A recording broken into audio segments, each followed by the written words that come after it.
Ann ininggit si Angelica.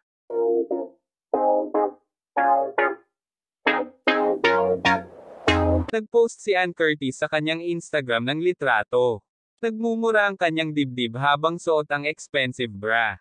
May caption itong iconic runway piece in time for the opening of the new at Gucci house in Manila #Gucci.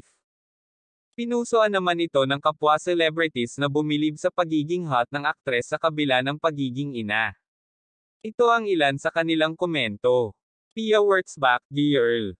Mariel Padilla, Ann Curtis forever. Rufa Gutierrez, Gaj. Isabel Daza, boobs. Kuya Kim Atienza, woot woot. Shaina Magdayaw, go girlfriend. Jackie Lou Blanco, goddess. Hindi naman nakaligtas sa mainit na mga mata ng mga netizen ang naging komento ni Angelica Panganiban na waring nai-insecure sa kaseksihan ng kaibigan. Ani Angelica, tigil mo na takambal.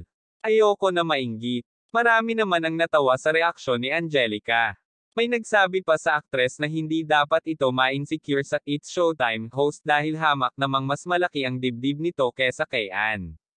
Ito naman ang hirit ng ilang mga netizen sa nasabing post ni Ann. Mabubuntis ka niyan ate Ann. Super gandol. Erwan is one lucky person. Sexy but still classy. Grabehan naman. Uwi na tayo. Hottie.